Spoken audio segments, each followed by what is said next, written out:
Iran के राष्ट्रपति इब्राहिम रईसी के जनाजे में उमड़ी भीड़ शोक संतप्त है। वहीं उनके चाहने वाले ऐसे लाखों लोग हैं जो इजराइल से बदले की आग में जलते हुए दिखाई दे रहे हैं। नमस्कार, मैं हूं वीरेंद्र कुमार और आप देख रहे हैं मेरे साथ रणनीति। इस वक्त दुनिया की निगाहें दरअसल तेहरान सहित ईरान के तमाम शहरों पर है, जहां इस वक्त रईसी के चाहने वाले लाखों करोड़ों लोग सड़कों पर हैं। उनके जनाजे के साथ उमड़ी भीड़ इस बात को बताने के लिए काफ़ी है कि किस तरह से उनके इस अंतिम विदाई में शरीक होने के लिए उनके चाहने वाले इस वक्त अपने घरों से निकलकर सड़कों पर जनसैलाब की तरह दिखाई दे रहे हैं। लेकिन इस भीड़ में सबसे बड़ी आवाज़ कुछ बुलंद हो रही है, तो वो है इजराइल से बदले की।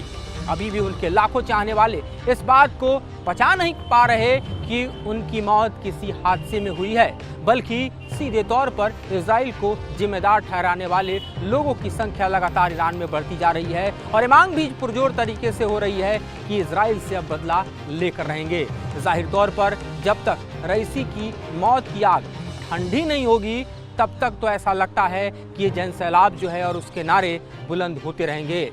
लेकिन स्ट्रेटजिक अफेयर के जो जानकार हैं वो बता रहे हैं कि इस भीड़ से, इस जनसैलाब से दरअसल इस वक्त ईरान के सुप्रीम लीडर अयतुल्लाह खुमैनी के ऊपर और उसके अलावा IRGC के ऊपर एक बड़ा प्रेशर बिल्डअप हो रहा है, जिसके कारण आने वाले दिनों में ईरान और इजराइल के बीच जंग का छिड़ना लाजमी है। ये जंग दरअसल सीधी होगी या प्रॉक्सीज के माध्यम से होगा, इस जंग के मायने क्या होंगे ये समझना जरूरी है। साथ ये जानना आपके लिए बेहद जरूरी है कि किस तरह से दरअसल इस फ्यूनरल में, इस जनाजे के दौरान इस वक्त ईरान में हमास के नेता, हिजबुल्लाह के नेता और हूती के नेता जमा हो चुके हैं। यहाँ पर दरअसल साइडलाइन में ये तैयारी भी चल रही है कि किस तरह से रईसी की मौत का बदला लेना है, क्योंकि जांच रिपोर्ट अपनी जगह है, लेकिन पब्लिक सेंटीमेंट अपनी जगह है। और ये सबको मालूम है कि किस तरह से ईरान जो है इजराइल के साथ परोक्ष रूप से देखें तो पिछले 7-8 महीने से युद्ध लड़ रहा है। प्रॉक्सी ईरान का हमास इस वक्त पूरी तरह से देखा जाए तो गाजा में दरअसल बैकफुट पर खड़ा है और अब मोर्चा हिजबुल्लाह ने संभाला है।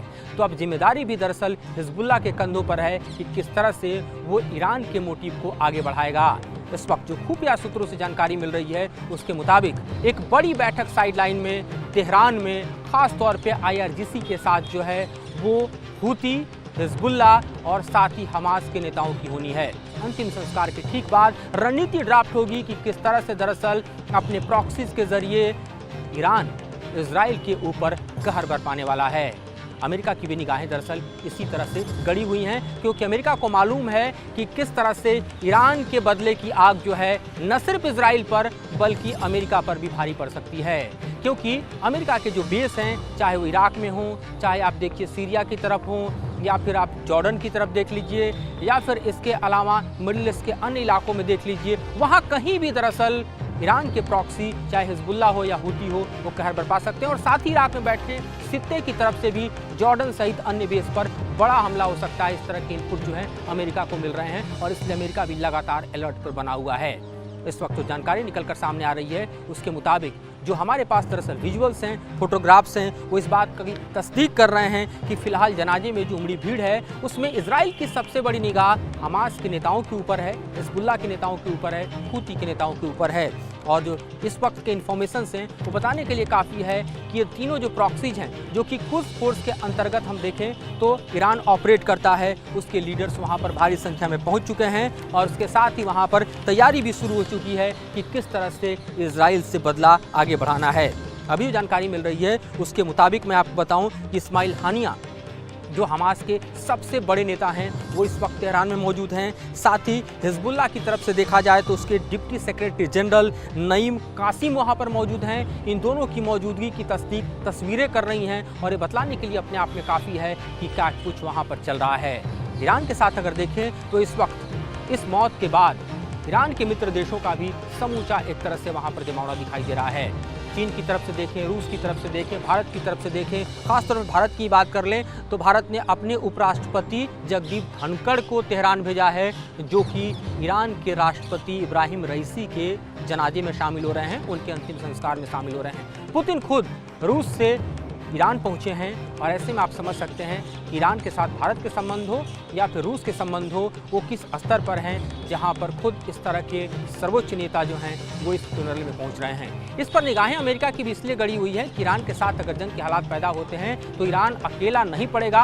अमेरिकी सैंक्शन को धत्ता बताते हुए जिस तरह से ईरान के साथ भारत ने अपने संबंधों को बढ़ाया, रूस ने अपने संबंधों को बढ़ाया, अन्य देश बढ़ा रहे हैं, ये अमेरिका के लिए बड़ा चैलेंज बनता जा रहा है। और जाहिर तौर पर अमेरिका इसीलिए सीधे जंग में उतरने के बदले ये कोशिश में जुटा हुआ था कि इजराइल में सत्ता परिवर्तन किया जाए। इसको लेकर बड़ी बैठकें चल रही थी, खासतौर पे कोशिश इस बात को लेकर की जा रही थी कि नेतन्याहू को बदलकर किसी और के हाथ में सत्ता दिया जाए ताकि अमेरिका के इशारे पर इजराइल की अगली सत्ता चले। और जिस तरह से अमेरिकी फरमान को एक तरह से दरकिनार करते हुए हमने देखा कि नेतन्याहू ने रफा में हमले को जारी रखा। उसके बाद अमेरिका ने अपने सैन्य सप्लाई में 2000 और 500 पाउंडर बॉम्ब की सप्लाई रोकी। बावजूद इसके हमने देखा कि नेतन्याहू नहीं माने और रफा में तमाम मानवाधिकार के हनन किया, वहां पर गाथा लिखते हुए दिखाई दे रहे हैं। इससे बाइडेन काफ़ी खपा हैं और बाइडेन चाहते हैं कि इस पर ब्रेक लगे। लेकिन इस बीच हम देखें कि इस बैठक में माना जा रहा था कि अमेरिका के साथ ईरान भी पार्टिसिपेट कर रहा है, लेकिन इस बीच जो है ईरान के राष्ट्रपति इब्राहिम रईसी की मौत से अचानक खलबली मच गई।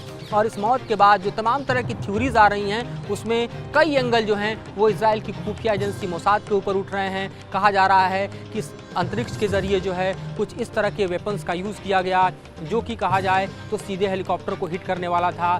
किसी ने मिसाइल को एक तरह से हम कहें कि इजरायली मिसाइल को इसके लिए गुनाहगार ठहराया। किसी ने अमेरिकी जो बेल 212 हेलीकॉप्टर जिसमें उड़ान भर रहे थे उसको जिम्मेदार ठहराया। जांच एजेंसियां तमाम पुख्ता सबूत जुटा रही हैं कि आखिरकार इस मौत की वजह क्या है, क्योंकि सिंगल हेलीकॉप्टर नहीं था जो कि उस वक्त अजरबैजान के बॉर्डर से गुजर रहा था, बल्कि इसका साथ 2 और हेलीकॉप्टर थे जो सेफली लैंड कर गए। लेकिन यही हेलीकॉप्टर क्यों इस हादसे का शिकार हुआ, मौसम का शिकार हुआ, या फिर इसके पीछे कोई गहरी साजिश है, ये तमाम तथ्य अपनी जगह है। लेकिन फिलहाल ईरान में अगले राष्ट्रपति के पद को हम देखें तो भरने के लिए तकरीबन 50 दिनों का समय है। और इस दौरान इस वक्त जो हेवी सेंटीमेंट दिखाई दे रहे हैं उसमें ईरान के सुप्रीम लीडर अयतुल्लाह खुमैनी को अपनी जनता को ये संदेश देना होगा कि रईसी के जाने का कोई बड़ा असर ईरान के स्ट्रेटजी और ईरान के दरअसल पॉइंट ऑफ व्यू में नहीं पड़ता। और इसलिए इजराइल के खिलाफ जो ईरान की जंग है वो जारी रहेगी, उसके प्रॉक्सी मैदान में बने रहेंगे। और इसी कारण ये माना जा रहा है कि दरअसल हमास भले ही बैकफुट पर हो, बट हिजबुल्ला और हुती के जरिए हमले को और तेज करके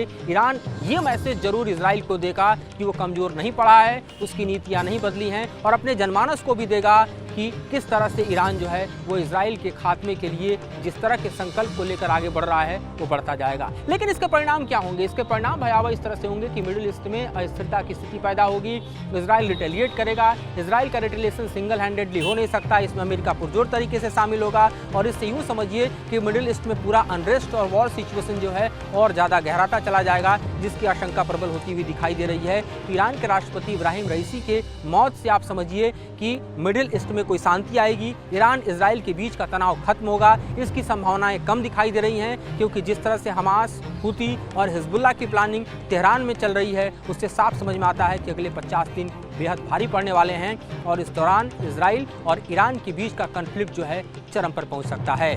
फिलहाल इस मुद्दे पर इतना ही। इससे जुड़ी जानकारी और विश्लेषण आपके समक्ष हम लेकर आते रहेंगे। फिलहाल मुझे और मेरे सहयोगी जयराम को दीजिए इजाजत।